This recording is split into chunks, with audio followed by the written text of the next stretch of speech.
इस कहानी के सभी पात्र, स्थान, घटनाएं और नाम लेखक की कल्पना की उपज हैं। संयोग: इस कहानी का किसी भी जीवित या मृत व्यक्ति, वास्तविक घटना या किसी वास्तविक स्थान से कोई भी संबंध मात्र एक संयोग होगा। उद्देश्य: इस कहानी का एकमात्र उद्देश्य मनोरंजन है। ये किसी भी जाति, धर्म, समुदाय, लिंग या पेशे की भावनाओं को ठेस पहुंचाने के लिए नहीं लिखी गई है। चेतावनी: कहानी में दिखाए गए स्टंट, युद्ध कला, मार्शल आर्ट्स और खतरनाक दृश्यों को विशेषज्ञों के मार्गदर्शन में फिल्माया लिखा गया है। कृपया इन्हें घर पर या असल जिंदगी में दोहराने का प्रयास न करें। कॉपीराइट: इस कहानी की पटकथा और पात्रों के समस्त अधिकार नोवेला वाइब के पास सुरक्षित हैं। बिना अनुमति के इसका पुनरुत्पादन या उपयोग दंडनीय अपराध है। मुंबई की सड़कें और एक अनजान पहचान। मुंबई की धूप में एक अजीब सी तपिश थी, जो नए शहर में किस्मत आजमाने वालों के सपनों को जला देने की ताकत रखती थी। दादर की तंग गलियों में जहां इंसान से ज्यादा शोर रहता है, वहां अर्जुन अपनी पुरानी सी साइकिल लिए खड़ा था। उसके चेहरे पर पसीने की बूंदें थी, लेकिन उसकी आंखों में एक ऐसी गहराई थी जो इस भीड़ का हिस्सा नहीं लगती थी। उसने अपने पुराने से बैग को कंधे पर ठीक किया, वही बैग जिसमें लोगों की भूख मिटाने का सामान था, पर उसकी अपनी भूख और उसका अतीत उसमें कहीं दफन था। उसने अपने फोन की स्क्रीन देखी। डिलीवरी का पता अंधेरी वेस्ट का था। दूर था, पर अर्जुन के लिए फासले कभी मायने नहीं रखते थे। उसने पैडल मारा और मुंबई की रफ्तार में कहीं खो गया। रास्ते में हर मोड़ पर, हर सिग्नल पर लोग उसे सिर्फ एक डिलीवरी बॉय की नजर से देख रहे थे। किसी ने उसके बिखरे बाल देखे तो किसी ने उसकी सस्ती शर्ट, पर कोई नहीं जानता था कि यही हाथ, जो अभी हैंडल पकड़े हुए हैं, दुनिया के सबसे बड़े बड़े दुश्मनों की गर्दन तोड़ने का हुनर रखते हैं। तभी उसका फोन बजा। स्क्रीन पर नाम चमका, अंजलि। अर्जुन के सख्त चेहरे पर एक हल्की सी मुस्कान आई, जैसे रेगिस्तान में ठंडी हवा का झोंका। उसने साइकिल एक तरफ रोकी और कॉल उठाया। अर्जुन: हाँ अंजलि, बोलो। मैं बस एक डिलीवरी के लिए निकल ही रहा था। अंजलि थोड़ी चिंता भरी आवाज में: अर्जुन, तुमने दोपहर का खाना खाया? तुम हमेशा काम के चक्कर में खुद को भूल जाते हो। मुंबई की धूप बहुत तेज है आज, थोड़ा आराम कर लो ना। अर्जुन हल्की हंसी के साथ कहा: अंजलि, गरीबों के लिए आराम किस्मत में कहाँ लिखा होता है। अगर आज 4 डिलीवरी कम की तो अगले महीने का कमरा किराया कैसे भरेंगे? तुम चिंता मत करो, मैं ठीक हूँ। अंजलि: मुझे बुरा लगता है अर्जुन, तुम इतने होशियार हो, इतने समझदार हो, फिर भी ये काम। कभी कभी लगता है तुम कुछ छुपा रहे हो, जैसे तुम इस सबसे ऊपर के लिए बने हो। अर्जुन का दिल एक पल के लिए थमा। क्या अंजलि को कुछ शक हो रहा था? नहीं, वो तो बस उसकी फिक्र कर रही थी। अर्जुन ने अपनी आवाज को संभाला। अर्जुन: छुपाने को है ही क्या अंजलि? एक गरीब डिलीवरी बॉय और उसकी छोटी सी दुनिया। बस तुम साथ हो, वही मेरे लिए सबसे बड़ी दौलत है। मैं तुमसे शाम को मिलता हूँ, ठीक है? कैफे के बाहर इंतजार करना। अंजलि: ठीक है, अपना ख्याल रखना, ज्यादा तेज साइकिल मत चलाना। कॉल कटा और अर्जुन की मुस्कान गायब हो गई। उसने एक गहरी सांस ली। अंजलि उससे प्यार करती थी, उसकी सादगी से, उसकी ईमानदारी से। वो नहीं जानती थी कि उसका बॉयफ्रेंड एक ऐसी कंपनी का मालिक है जिसके एक साइन से मुंबई की शेयर मार्केट बदल सकती है। वो नहीं जानती थी कि अर्जुन के एक इशारे पर देश की सुरक्षा एजेंसियां हरकत में आ जाती हैं। पर अभी उसे सिर्फ एक बर्गर डिलीवरी करनी थी। वो अंधेरी की एक बड़ी बिल्डिंग के सामने रुका। लग्जरी कारें खड़ी थीं और सुरक्षा गार्ड बड़े रोब से खड़े थे। अर्जुन अंदर जाने लगा तो गार्ड ने उसे टोक दिया। गार्ड: ऐ छोटू, कहाँ जा रहा है? डिलीवरी पीछे के गेट से होती है, इधर बड़े लोग आते हैं। अर्जुन ने गार्ड की आंखों में देखा। उस एक पल के लिए अर्जुन की आंखों में वही पुरानी चमक आई, वो अधिकार, वो शक्ति। गार्ड को अचानक एक ठंडक सी महसूस हुई, जैसे वो किसी शेर के सामने खड़ा हो। लेकिन अगले ही पल अर्जुन ने नजरें झुका लीं और सर झुकाकर बोला: अर्जुन, माफ कीजिए साहब, मैं अभी पीछे से जाता हूँ। अर्जुन पीछे की तरफ बढ़ गया। उसने अपने अंदर के गुस्से को दबाया।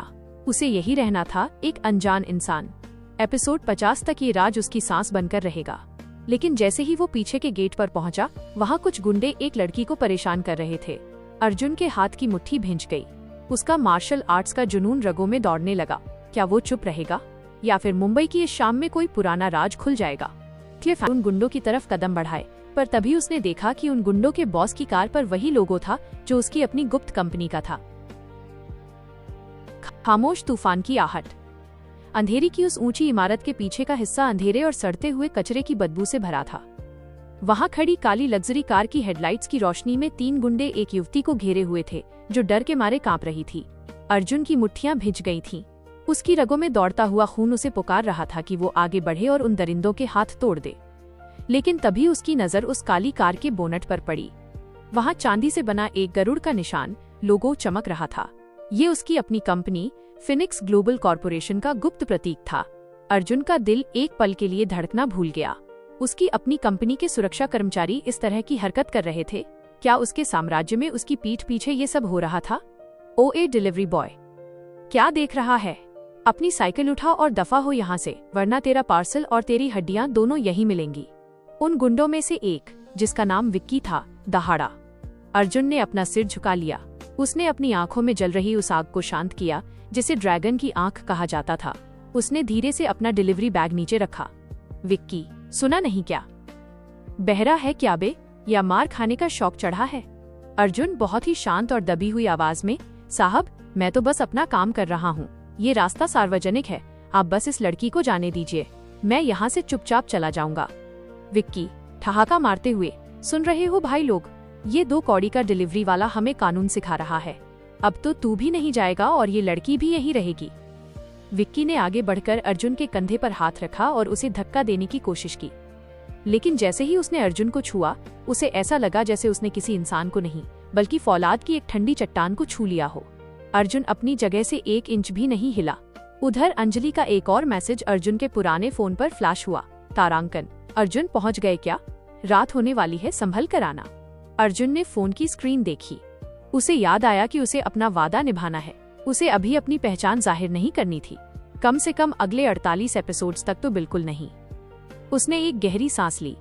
विक्की, अबे तू हिल क्यों नहीं रहा? तेरी हिम्मत कैसे हुई? विक्की ने अपना हाथ उठाया और अर्जुन के चेहरे पर एक जोरदार तमाचा जड़ने की कोशिश की, लेकिन हवा में ही अर्जुन का हाथ बिजली की फुर्ती से घूमा। किसी को कुछ समझ नहीं आया, बस एक कड़क की आवाज आई। अर्जुन ने विक्की की कलाई पकड़ ली थी। विक्की की आंखों में अचानक खौफ उतर आया। उसे महसूस हुआ कि अर्जुन की पकड़ किसी आम इंसान की नहीं, बल्कि एक ट्रेंड मार्शल आर्टिस्ट की है। अर्जुन धीमी आवाज में सिर्फ विक्की के कान में, अगर मैंने इस पकड़ को थोड़ा और कस दिया तो तुम्हारी कलाई के टुकड़े डॉक्टर भी नहीं जोड़ पाएंगे। अपनी कार में बैठो और यहाँ से निकल जाओ। और हाँ, गरुड़ का अपमान मत करो, वरना गरुड़ तुम्हें निगल जाएगा। विक्की का चेहरा सफेद पड़ गया। उसने अर्जुन की आंखों में मौत का साया देखा। उसने तुरंत अपना हाथ छुड़ाया और लड़खड़ाते हुए पीछे हटा। विक्की हकलाते हुए, चलो चलो यहाँ से, ये पागल है, चलो भाई लोग। तीनों गुंडे अपनी कार में बैठकर वहां से भाग निकले। वो युवती भागकर अर्जुन के पास आई। उसकी आंखों में आंसू थे। युवती, आपका बहुत बहुत शुक्रिया, आपने मेरी जान बचा ली। आप कौन हैं? आपकी बातें, वो गरुड़ वाली बात, आप कैसे जानते हैं? अर्जुन अपनी पहचान छुपाते हुए मासूमियत से, अरे नहीं मैडम, मैं तो बस एक मामूली डिलीवरी बॉय हूँ। वो लोग शायद डर गए होंगे कि कोई पुलिस को बुला लेगा। और वो गरुड़, मैंने बस उनकी गाड़ी पर वो निशान देखा था, लगा कोई बड़ा आदमी होगा। आप संभल कर जाइए। युवती उसे गौर से देखती रही, लेकिन अर्जुन ने जल्दी से अपनी साइकिल उठाई और वहां से निकल गया। उसे अभी डिलीवरी पूरी करनी थी और फिर अंजलि से मिलना था। रात के 8 बज रहे थे। मुंबई के मरीन ड्राइव पर ठंडी हवाएं चल रही थीं। अंजलि एक कैफे के बाहर खड़ी अर्जुन का इंतजार कर रही थी। जब उसने अर्जुन को अपनी पुरानी साइकिल पर आते देखा तो उसके चेहरे पर राहत की मुस्कान आ गई। अंजलि, अर्जुन तुम आ गए। देखो तुम्हारी शर्ट कितनी गंदी हो गई है, फिर से किसी से उलझ पड़े क्या? अर्जुन, नहीं अंजलि, बस वो अंधेरी में भीड़ बहुत थी, थोड़े धक्के लग गए। अंजलि, तुम कब तक ये सब करोगे अर्जुन? कल मेरी सहेली की सगाई है, वहाँ बड़े बड़े लोग आएंगे। मैं चाहती हूँ तुम भी मेरे साथ चलो, लेकिन। अर्जुन, लेकिन क्या? तुम्हें शर्म आती है मेरे साथ जाने में? अंजलि, नहीं, कभी नहीं। मुझे तुम पर गर्व है, लेकिन वहाँ के लोग, वो लोग तुम्हें ताने मारेंगे। मुझे डर है कि तुम बुरा मान जाओगे। अर्जुन ने अंजलि का हाथ पकड़ा। उसके हाथों के निशान उसे याद दिला रहे थे कि उसने सालों तक दुनिया की सबसे कठिन ट्रेनिंग ली है। वो दुनिया का सबसे अमीर डॉक्टर और बिजनेसमैन है, लेकिन अंजलि के सामने वो सिर्फ उसका अर्जुन रहना चाहता था। अर्जुन, अंजलि दुनिया क्या कहती है उससे मुझे फर्क नहीं पड़ता। जब तक तुम मेरे साथ हो, मैं हर जंग जीत सकता हूँ। हम कल तुम्हारी सहेली की सगाई में चलेंगे। अंजलि मुस्कुरा दी, लेकिन उसे नहीं पता था कि कल की पार्टी में कुछ ऐसे लोग आने वाले थे जो अर्जुन के अतीत से जुड़े थे। क्या वहाँ अर्जुन का राज सुरक्षित रहेगा? ही अर्जुन और अंजलि कैफे के अंदर जाने लगे। एक काली मर्सिडीज उनके सामने रुकी। कार की खिड़की नीचे हुई और अंदर बैठा शख्स अर्जुन को देखकर चौंक गया। उसने धीरे से अपने फोन पर एक नंबर डायल किया और कहा, सर, वो मिल गया। द गॉड ऑफ वॉर जिंदा है और मुंबई में है। अचानक अर्जुन के लिए भारी हो गई। उसने मर्सिडीज के अंदर बैठे उस शख्स की नजरों को महसूस कर लिया था, लेकिन उसने पलटकर नहीं देखा। उसे पता था कि अगर उसने अपनी नजरें मिलाई तो उसकी आंखों की वो चमक उसे पहचान दिला देगी। एपिसोड। काली मर्सिडीज का शीशा धीरे धीरे ऊपर चढ़ा, लेकिन अर्जुन के कानों में उस शख्स की फुसफुसाहट अभी भी गूंज रही थी। द गॉड ऑफ वॉर जिंदा है। अंजलि ने अर्जुन का हाथ धीरे से दबाया। क्या हुआ अर्जुन, तुम अचानक इतने शांत क्यों हो गए? उस गाड़ी वाले को जानते हो क्या? अर्जुन ने एक गहरी सांस ली और अपने चेहरे पर वही पुरानी भोली सी मुस्कान वापस ले आया। नहीं अंजलि, बस वो गाड़ी की चमक इतनी तेज थी कि आंखें चौंधिया गईं। अमीर लोगों के शौक भी अजीब होते हैं, है ना? चलो अंदर चलें, मुझे बहुत भूख लगी है। अंजलि हंस पड़ी। तुम्हें हमेशा भूख ही लगी रहती है। चलो, आज मेरी तरफ से ट्रीट है। जैसे ही वे कैफे के अंदर दाखिल हुए, अर्जुन ने कांच के दरवाजे के रिफ्लेक्शन प्रतिबिंब में देखा। वो मर्सिडीज अभी भी वहीं खड़ी थी। उसने समझ लिया था कि उसके रिटायरमेंट के दिन अब खत्म होने वाले हैं। दुनिया का सबसे बड़ा डॉक्टर, जिसका एक प्रिस्क्रिप्शन किसी मरते हुए इंसान को जिंदगी दे सकता था, और वो मार्शल आर्ट्स का बादशाह, जिसके एक प्रहार से बड़े बड़े सूरमा धूल चाट जाते थे। आज वो 100 रुपए के सैंडविच के लिए लाइन में खड़ा था। कैफे के अंदर का माहौल काफी आलीशान था। धीमा संगीत बज रहा था और चारों तरफ मुंबई के हाई प्रोफाइल लोग बैठे थे। अर्जुन और अंजलि एक कोने की मेज पर बैठे। अंजलि, अर्जुन, कल जो सगाई है वो मेरी बचपन की दोस्त माया की है। उसके मंगेतर एक बहुत बड़ी फार्मास्यूटिकल कंपनी के वाइस प्रेसिडेंट हैं। वहाँ बहुत बड़े डॉक्टर और बिजनेसमैन आएंगे। मैं सोच रही थी कि तुम अपनी वो नीली वाली कमीज पहनना, उसमें तुम थोड़े प्रोफेशनल लगते हो। अर्जुन, सैंडविच का एक टुकड़ा तोड़ते हुए प्रोफेशनल? अंजलि, मैं तो बस एक डिलीवरी बॉय हूँ। लोग वहाँ मुझे देखकर यही सोचेंगे कि शायद मैं वहाँ खाना सर्व करने आया हूँ। अंजलि, सीरियस होकर ऐसा मत कहो अर्जुन, तुम मेहनत करते हो, ईमानदारी से कमाते हो। मेरे लिए तुम उन करोड़पतियों से कहीं बेहतर हो जो दूसरों के पैसों पर ऐश करते हैं। बस मुझे डर है कि माया का मंगेतर आर्यन थोड़ा घमंडी है, वो तुम्हें नीचा दिखाने की कोशिश कर सकता है। अर्जुन, उसे कोशिश करने दो। अंजलि, जिसे पहाड़ की ऊंचाई का पता नहीं होता, वही उसके नीचे खड़े होकर चिल्लाता है। मुझे फर्क नहीं पड़ता। अर्जुन की बातों में एक ऐसी गहराई थी जिसे अंजलि कभी समझ नहीं पाती थी। वो अक्सर सोचती थी कि अर्जुन इतना शांत कैसे रह सकता है, जैसे उसके अंदर कोई समंदर दबा हो। तभी कैफे के बाहर से एक जोरदार धमाके की आवाज आई। लोग चिल्लाने लगे। अर्जुन बिजली की फुर्ती से अपनी सीट से उठा। उसकी मार्शल आर्ट्स की ट्रेनिंग ने उसे खतरे का आभास करा दिया था। बाहर एक स्पोर्ट्स कार ने एक बुजुर्ग आदमी को टक्कर मार दी थी। ड्राइवर नशे में धुत था और भागने की कोशिश कर रहा था। भीड़ जमा हो गई थी, लेकिन कोई आगे नहीं बढ़ रहा था। बुजुर्ग जमीन पर पड़े थे और उनके सिर से खून बह रहा था। अर्जुन बाहर भागा। अंजलि भी उसके पीछे आई। Anjali, oh my God! Arjun, देखो उन्हें कितनी चोट लगी है। एम्बुलेंस को फोन करो कोई। अर्जुन बुजुर्ग के पास घुटनों के बल बैठ गया। उसने देखा कि खून बहुत तेजी से बह रहा है और बुजुर्ग की सांसें उखड़ रही थीं। एक आम इंसान के लिए ये मौत का मंजर था, लेकिन अर्जुन के लिए, जो डॉक्टर डेथ डिफायर के नाम से मशहूर था, ये सिर्फ एक क्रिटिकल केस था। उसका हाथ अनजाने में ही बुजुर्ग की नब्ज पर गया। उसने सिर्फ 2 उंगलियों से नब्ज जांची। इंटरनल हेमरेज, आंतरिक रक्तस्राव शुरू हो चुका था। अगर अगले 2 मिनट में कुछ नहीं किया गया तो ये दम तोड़ देंगे। भीड़ में से एक आदमी चिल्लाया, अरे ये डिलीवरी वाला क्या कर रहा है? उसे हाथ मत लगाओ, केस बिगड़ जाएगा। दूसरा बोला, हटो भाई, डॉक्टर को आने दो, तुम अपनी साइकिल चलाओ। अर्जुन ने उन सबकी बातों को अनसुना कर दिया। उसकी आंखों में एक अजीब सा फोकस था। उसने बुजुर्ग के शर्ट के बटन खोले और अपनी जेब से एक छोटा सा मेटल का तार निकाला, जो दरअसल एक गुप्त एक्यूपंक्चर सुई थी जो वो हमेशा अपने पास रखता था। उसने बुजुर्ग के गले के पास एक विशेष पॉइंट पर दबाव डाला। अंजलि, घबराकर, अर्जुन, ये तुम क्या कर रहे हो? तुम्हें डॉक्टर ने मना किया है, मतलब तुम्हें डॉक्टरी नहीं आती। छोड़ो उन्हें। अर्जुन ने कुछ नहीं कहा। उसने सुई को एक विशेष कोण पर अंदर डाला। अचानक बहता हुआ खून रुक गया। बुजुर्ग ने एक लंबी सांस ली और उनकी आंखें धीरे से खुली। तभी एम्बुलेंस और पुलिस वहां पहुंच गई। सफेद कोट पहने एक डॉक्टर बाहर निकला। डॉक्टर, पीछे हटिए, सब पीछे हटिए। उसने बुजुर्ग को चेक किया और हैरान रह गया। खून कैसे रुक गया? और ये सुई किसने लगाई? ये? उसने अर्जुन की तरफ देखा, जो अब चुपचाप भीड़ के पीछे खड़ा अपनी शर्ट के कफ साफ कर रहा था। डॉक्टर, ये तो हेवनली गेट टेक्निक है। ये तो सिर्फ दुनिया के सबसे बड़े सर्जन ही जानते हैं। ये यहाँ किसने की? अर्जुन ने अंजलि का हाथ पकड़ा और धीरे से बोला, चलो अंजलि, भीड़ बढ़ रही है, हमें निकलना चाहिए। वे वहां से निकल गए, लेकिन अंजलि उसे शक की निगाहों से देख रही थी। अंजलि, अर्जुन, तुमने वो कैसे किया? तुमने तो बस उन्हें छुआ और वो ठीक होने लगे। अर्जुन, अरे कुछ नहीं अंजलि, मैंने बस प्रेशर पॉइंट दबाया था। गांव में दादाजी सिखाते थे, बस तुक्का लग गया। अंजलि को यकीन नहीं हो रहा था, लेकिन उसके पास कोई सबूत नहीं था। वहीं दूसरी तरफ वो काली मर्सिडीज अभी भी दूर से सब देख रही थी। कार के अंदर बैठे शख्स ने अपने बॉस को फोन लगाया। सर, कंफर्म है, वो वही है। उसने हेवनली गेट टेक्निक का इस्तेमाल किया है। द गॉड ऑफ वॉर अब एक डिलीवरी बॉय की खाल में छुपा है। क्या आदेश है? बॉस की आवाज फोन पर। अभी कुछ मत करो, उसे अपनी गरीबी का खेल खेलने दो। कल की पार्टी में हम उसे एक तोहफा देंगे। देखते हैं वो अपनी पहचान कब तक छुपा पाता है। अर्जुन घर पहुंचा और अपना पुराना संदूक खोला। उसके अंदर एक काली वर्दी और एक सोने का मुखौटा रखा था।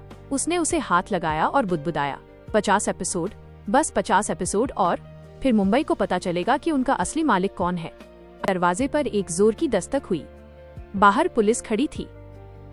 अर्जुन ने फुर्ती से उस पुराने संदूक को बंद किया और उसे बिस्तर के नीचे धकेल दिया। दिल की धड़कनें तेज थीं, लेकिन चेहरे पर वही बेचारगी वाला भाव वापस आ गया। उसने धीरे से दरवाजा खोला। बाहर 2 पुलिस कांस्टेबल और वही मर्सिडीज वाला ड्राइवर खड़ा था जिसने एक्सीडेंट देखा था। एपिसोड 4, कानून का शिकंजा व सच। दरवाजे की चरचराहट के साथ ही बाहर की ठंडी हवा अंदर आई। अर्जुन ने अपनी फटी हुई बनियान को थोड़ा ठीक किया और मासूमियत से पूछा, अर्जुन, जी साहब, क्या बात है? इतनी रात को पुलिस? कांस्टेबल, तू ही है ना वो डिलीवरी बॉय जिसने मरीन ड्राइव पर उस बुजुर्ग को छुआ था? चल थाने चल। उन बुजुर्ग की हालत बिगड़ गई है और उनके घरवालों ने शिकायत की है कि एक अनपढ़ लड़के ने उनके साथ छेड़छाड़ की और कुछ सुइयां चुभाई। अर्जुन का दिमाग बिजली की तरह दौड़ा। हालत बिगड़ गई? नामुमकिन। उसने हेवनली गेट का इस्तेमाल किया था, जिससे मौत के मुंह से इंसान वापस आता है। ये जरूर किसी की चाल थी। उसने देखा कि पीछे खड़ा मर्सिडीज वाला ड्राइवर एक कुटिल मुस्कान के साथ उसे देख रहा था। ड्राइवर, हाँ साहब, यही है वो। मैंने अपनी आंखों से देखा, ये कुछ जादू टोना कर रहा था। ऐसे लोगों की वजह से ही शहर में अपराध बढ़ते हैं। अर्जुन, साहब, मैंने तो बस उनकी मदद की थी। उनकी सांसें रुक रही थीं। कांस्टेबल, बकवास बंद कर, कानून को अपना काम करने दे। हाथ पीछे कर। कांस्टेबल ने हथकड़ी निकाली। अर्जुन के हाथ कांपे नहीं, बल्कि उसकी मुट्ठियां खुद ब खुद भिंचने लगीं। उसके अंदर का मार्शल आर्ट्स मास्टर जाग रहा था। अगर वो चाहता तो एक पल में इन दोनों कांस्टेबलों को जमीन सुंघा देता और वहां से गायब हो जाता। लेकिन उसे याद आया, एपिसोड 50 तक राज नहीं खुलना चाहिए। उसने अपनी शक्ति को वापस समेटा और हाथ आगे कर दिए। लोहे की ठंडी हथकड़ी उसकी कलाई पर कस गई। उसी वक्त अंजलि का फोन फिर बजा, लेकिन कांस्टेबल ने फोन झपट लिया। कांस्टेबल, फोन थाने में मिलेगा। चल अब। थाने के अंदर का माहौल डरावना था। बदबू, चिल्लाने की आवाजें और धौंस जमाते पुलिस वाले। अर्जुन को एक लोहे की बेंच पर बिठा दिया गया। सामने इंस्पेक्टर राठौड़ बैठा था, जो अपनी मूंछों को ताव दे रहा था। इंस्पेक्टर राठौड़, तो तू है वो झोला छाप डॉक्टर? तुझे पता है तूने किसे छुआ है? वो शहर के सबसे बड़े बिल्डर खन्ना साहब के पिता हैं। अगर उन्हें कुछ हुआ तो तू चक्की पीसते पीसते बूढ़ा हो जाएगा। अर्जुन, सर, मैंने उनकी जान बचाई है। अगर मैं वो सुई नहीं लगाता तो वो एम्बुलेंस आने से पहले ही मर जाते। राठौड़, ओह, तो तू अब हमें डॉक्टरी सिखाएगा? एक डिलीवरी बॉय होकर तू इतनी बड़ी बातें कर रहा है। तेरा लाइसेंस दिखा, तेरी डिग्री दिखा। अर्जुन चुप हो गया। उसके पास डिग्री थी, दुनिया की सबसे प्रतिष्ठित रॉयल कॉलेज ऑफ सर्जन्स की गोल्ड मेडलिस्ट डिग्री, लेकिन वो उसके असली नाम पर थी, जिसे वो अभी बता नहीं सकता था। तभी थाने का दरवाजा जोर से खुला। एक आलीशान सूट पहने एक आदमी अंदर आया। ये खन्ना साहब का सेक्रेटरी था। सेक्रेटरी, इंस्पेक्टर, खन्ना साहब का संदेश है। उस लड़के को तब तक मत छोड़ना जब तक हम न कहें। और हाँ, वो सुई कहाँ है जो इसने इस्तेमाल की थी? इंस्पेक्टर ने मेज पर रखी वो छोटी सी सुई दिखाई। सेक्रेटरी ने उसे उठाया और गौर से देखा। उस सुई के पीछे एक बहुत ही छोटा जी और जी लिखा था, जिसका मतलब था गॉड ऑफ मेडिसिन। सेक्रेटरी के हाथ कांपने लगे। उसने ये निशान पहले कहीं देखा था। इसी बीच अंजलि बदहवास होकर थाने पहुंची। उसके बाल बिखरे हुए थे और आंखों में आंसू थे। अंजलि, अर्जुन, ये सब क्या है? इंस्पेक्टर साहब, ये बेगुनाह है। इसने सिर्फ मदद की थी। राठौड़, ए लड़की, पीछे हट। ये केस अब बड़ा हो गया है। इसे बेल नहीं मिलेगी। अंजलि अर्जुन के पास दौड़ी और उसकी हथकड़ियों को देखकर फूट फूट कर रोने लगी। अंजलि, मैंने कहा था ना अर्जुन, इन झमेलों में मत पड़ो। हमारी गरीबी ही हमारा सबसे बड़ा दुश्मन है। अब हम क्या करेंगे? मेरे पास वकील के पैसे भी नहीं हैं। अर्जुन ने अंजलि की आंखों में देखा। उसे बहुत दुख हुआ कि उसकी वजह से अंजलि रो रही है। उसने धीरे से कहा, अंजलि रो मत, ऊपर वाला सब देख रहा है। कल सुबह तक सब ठीक हो जाएगा। तुम घर जाओ। अंजलि, कैसे जाऊं? तुम्हें यहाँ अकेले छोड़कर? राठौड़, चलो मुलाकात खत्म, इसे लॉकअप में डालो। अर्जुन को लॉकअप के पीछे धकेल दिया गया। अंधेरी कोठरी में वो अकेला था। उसने अपनी आंखें बंद की और ध्यान मेडिटेशन की मुद्रा में बैठ गया। उसे पता था कि खन्ना साहब के पिता अब तक होश में आ चुके होंगे और सत्य सामने आएगा। लेकिन आधी रात को लॉकअप के पास कुछ पदचाप फुटस्टेप सुनाई दी। एक साया सलाखों के पास आकर खड़ा हो गया। ये वही ड्राइवर था। ड्राइवर फुसफुसाते हुए, मास्टर अर्जुन, या कहूँ द गॉड ऑफ वॉर, आपने खुद को इस पिंजरे में क्यों बंद कर रखा है? आपके एक इशारे पर यह पूरा थाना राख हो सकता है। क्या आप भूल गए कि आपकी एक दहाड़ से दुश्मन कांपते थे? अर्जुन ने आंखें नहीं खोली। उसकी आवाज ठंडी और गहरी थी। अर्जुन, तुम बहुत बोल रहे हो। अपनी सीमा मत भूलो। मैं यहाँ अपनी मर्जी से हूँ। ड्राइवर, लेकिन मास्टर, कल की पार्टी में अंजलि के साथ बहुत बुरा होने वाला है। खन्ना साहब का बेटा रोहन अंजलि पर नजर गड़ाए बैठा है। क्या आप तब भी इस लॉकअप में ध्यान लगाएंगे? अर्जुन की आंखें अचानक खुली। कमरे का तापमान जैसे अचानक गिर गया हो। उसकी आंखों में लाल चमक दिखाई दी। सलाखों के लोहे में दरारें पड़ने लगीं क्योंकि अर्जुन की एनर्जी बेकाबू हो रही थी। अर्जुन, अगर अंजलि को एक खरोंच भी आई तो मुंबई का नक्शा बदल जाएगा। जाओ और अपनी ड्यूटी करो। ड्राइवर झुककर सलाम करता है और गायब हो जाता है। Cliff hanger. अगली सुबह खन्ना साहब खुद अपनी बड़ी कार में थाने पहुंचते हैं। इंस्पेक्टर राठौड़ सैल्यूट मारने के लिए भागता है, लेकिन खन्ना साहब सीधे लॉकअप की तरफ जाते हैं और सबके सामने घुटनों पर बैठ जाते हैं। पूरा थाना सन्न रह जाता है। एपिसोड 5, घुटनों पर सत्ता और साये का खेल। सुबह की पहली किरण मुंबई के पुलिस थाने की कालिख पुती दीवारों पर पड़ रही थी। थाने के अंदर की हवा भारी थी। उसमें पुराने कागजों की गंध, कैदियों के पसीने की बू और सत्ता की हनक का मिला जुला एहसास था। इंस्पेक्टर राठौड़ अपनी मेज पर बैठा चाय की चुस्कियां ले रहा था और बार बार अपनी मूंछों को मरोड़ रहा था। उसके सामने लॉकअप में अर्जुन जमीन पर शांत बैठा था, मानो वो जेल की कोठरी में नहीं बल्कि किसी हिमालय की गुफा में ध्यान मग्न हो। तभी बाहर गाड़ियों के काफिले के रुकने की आवाज आई। सायरन की गूंज ने पूरे थाने को हिलाकर रख दिया। राठौड़ हड़बड़ाकर खड़ा हुआ। उसने खिड़की से बाहर झांका और उसके हाथ से चाय का कप छूटते छूटते बचा। खन्ना साहब, मुंबई के रियल एस्टेट के बेताज बादशाह खुद यहाँ? राठौड़ चिल्लाया। जल्दी करो, सब सावधान हो जाओ, सफाई करो। पूरा थाना हरकत में आ गया। सिपाही अपनी टोपियां सीधी करने लगे। तभी काले सूट में लिपटे अंगरक्षकों के बीच से एक प्रभावशाली व्यक्तित्व वाला व्यक्ति अंदर दाखिल हुआ। वो थे मिस्टर अमरनाथ खन्ना। उनके चेहरे पर घबराहट और सम्मान का एक अजीब मिश्रण था। उनके पीछे उनका सेक्रेटरी वही जी मार्क वाली सुई लिए खड़ा था। राठौड़ लपक कर आगे बढ़ा। खन्ना साहब, आप क्यों तकलीफ किए? उस अपराधी डिलीवरी बॉय को तो हमने सबक सिखा दिया है। बस आपके आदेश का इंतजार था। उसे ऐसी धाराएं लगाएंगे कि... अमरनाथ खन्ना ने राठौड़ को एक ऐसी नजर से देखा कि उसकी आवाज हलक में ही फंस गई। खन्ना साहब ने उसकी तरफ ध्यान भी नहीं दिया और सीधे लॉकअप की सलाखों की तरफ बढ़ गए। पूरा थाना सन्न रह गया जब उन्होंने देखा कि अरबपति अमरनाथ खन्ना, जिनके एक इशारे पर मुंबई की सरकारें हिलती थीं, वो उस लोहे की सलाखों के सामने घुटनों के बल बैठ गए। अमरनाथ खन्ना, हाथ जोड़कर कांपती आवाज में, मुझे क्षमा कर दीजिए। मुझे नहीं पता था कि मेरे लोगों ने किसके साथ बदतमीजी की है। मेरे पिताजी होश में आ गए हैं। डॉक्टरों का कहना है कि अगर वो सुई सही समय पर नहीं लगती तो दुनिया का कोई भी सर्जन उन्हें नहीं बचा पाता। आप साक्षात भगवान हैं। थाने के सिपाही और इंस्पेक्टर राठौड़ की आंखें फटी की फटी रह गईं। एक डिलीवरी बॉय? भगवान? राठौड़ के माथे पर पसीना आने लगा। उसे अपनी वर्दी खतरे में दिखने लगी।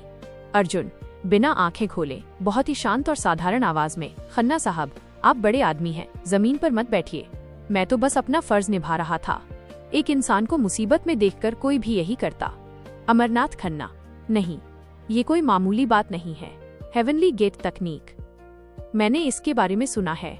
ये सिर्फ दुनिया के सबसे बड़े मार्शल आर्ट्स मास्टर और डॉक्टर जी और जी ही जानते हैं। क्या आप वही? अर्जुन ने धीरे से अपनी आंखें खोली। उसकी आंखों में एक ऐसी बिजली थी जिसने खन्ना साहब को चुप करा दिया। अर्जुन ने एक सूक्ष्म सटल इशारा किया, अपने होठों पर उंगली रखकर। वो इशारा साफ था, अभी मेरी पहचान उजागर मत करो। अमरनाथ खन्ना समझ गए। उन्होंने तुरंत अपनी बात बदली। अमरनाथ खन्ना, मेरा मतलब है आप जैसे होनहार और नेकदिल इंसान को मैंने पहले कभी नहीं देखा। इंस्पेक्टर, चाबियां कहाँ हैं? अभी और इसी वक्त इन्हें आजाद करो। राठौड़ लड़खड़ाते हुए आया और उसने थरथराते हाथों से लॉकअप का ताला खोला। अर्जुन बाहर निकला। उसने अपनी धूल भरी शर्ट झाड़ी और मुस्कुराते हुए खन्ना साहब की तरफ देखा। अर्जुन, शुक्रिया खन्ना साहब। वैसे क्या मेरी साइकिल सुरक्षित है? मुझे आज फिर से डिलीवरी पे जाना है। कल की छुट्टी की वजह से मेरा काफी नुकसान हो गया है। पूरे थाने में सन्नाटा छा गया। एक आदमी जिसे मुंबई का सबसे रईस शख्स झुककर सलाम कर रहा है, वो अपनी पुरानी साइकिल की चिंता कर रहा है। अमरनाथ खन्ना के सेक्रेटरी ने आगे बढ़कर एक चेकबुक निकाली। सेक्रेटरी, सर खन्ना साहब चाहते हैं कि आप ये ब्लैंक चेक स्वीकार करें। आपने उनके पिता की जान बचाई है। अर्जुन मुस्कुराते हुए, नहीं साहब, मैं सिर्फ उतना ही लेता हूँ जितनी मैंने मेहनत की है। हाँ, अगर आप चाहते हैं तो उस डिलीवरी के 40 रुपए दिलवा दीजिए जो मैं कल पूरी नहीं कर पाया था। अमरनाथ खन्ना की आंखों में आंसू आ गए। उन्होंने समझ लिया कि ये कोई साधारण महापुरुष है जो सादगी का मुखौटा पहने हुए है। उन्होंने अपनी जेब से 50 रुपए का नोट निकाला और बड़ी इज्जत से अर्जुन को दिया। जैसे ही अर्जुन थाने से बाहर निकला, उसने देखा कि अंजलि वहां खड़ी थी।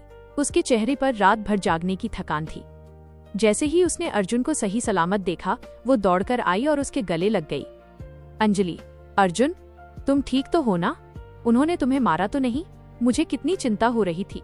अर्जुन अंजलि के सिर पर हाथ रखते हुए, अरे पागल, मैं बिल्कुल ठीक हूँ। देखो, खन्ना साहब कितने भले आदमी हैं। उन्होंने खुद आकर गवाही दी और मुझे छोड़ दिया, बल्कि उन्होंने मुझे टिप भी दी है। अंजलि ने दूर खड़ी खन्ना साहब की गाड़ियों को देखा और फिर अर्जुन को। उसे कुछ अजीब लगा, लेकिन उसकी सादगी पर उसे इतना भरोसा था कि उसने और सवाल नहीं किए। अंजलि, चलो घर चलते हैं। आज शाम को माया की सगाई है, तुम्हें याद है ना? हमें वहां जाना है। मैंने तुम्हारी नीली शर्ट प्रेस कर दी है। अर्जुन, हाँ, मुझे याद है, मैं आऊंगा। दृश्य 2, सगाई की शाम माइनस अंधेरी का आलीशान होटल। शाम के वक्त मुंबई का होटल ग्रैंड इंपीरियल रोशनी से नहाया हुआ था। करोड़ों की गाड़ियां गेट पर रुक रही थीं। बड़े बड़े बिजनेसमैन, बॉलीवुड सितारे और शहर के रईस वहां मौजूद थे। ये अंजलि की दोस्त माया और आर्यन की सगाई थी। अर्जुन अपनी वही पुरानी नीली शर्ट और सादे कपड़ों में अंजलि के साथ अंदर दाखिल हुआ। अंजलि ने एक साधारण लेकिन खूबसूरत साड़ी पहनी थी जिसमें वो किसी राजकुमारी से कम नहीं लग रही थी।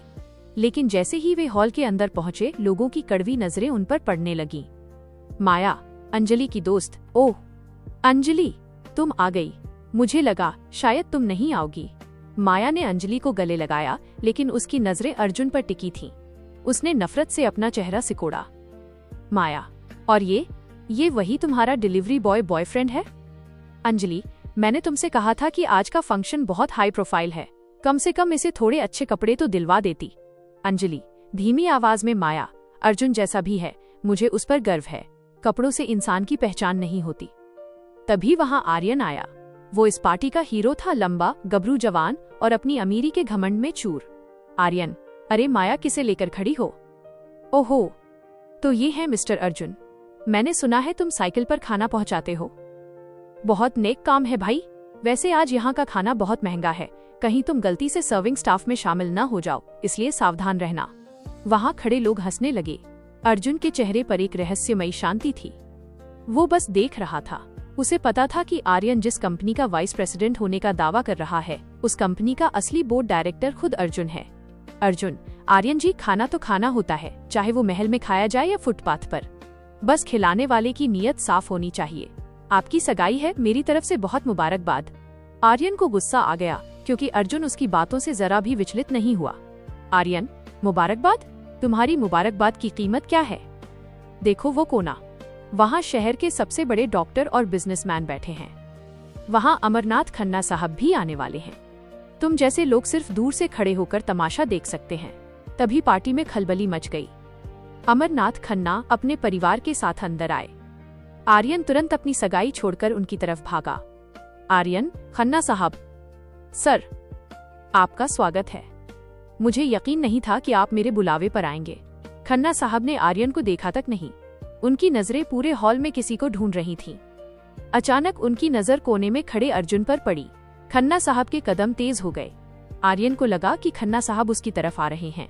वो अपनी छाती फुलाकर खड़ा हो गया। देखिए माया, खन्ना साहब मुझसे मिलने के लिए कितने उतावले हैं। लेकिन खन्ना साहब आर्यन के पास से ऐसे गुजरे जैसे वो कोई दीवार हो। वो सीधे अर्जुन के पास पहुंचे। पूरी पार्टी में सन्नाटा छा गया।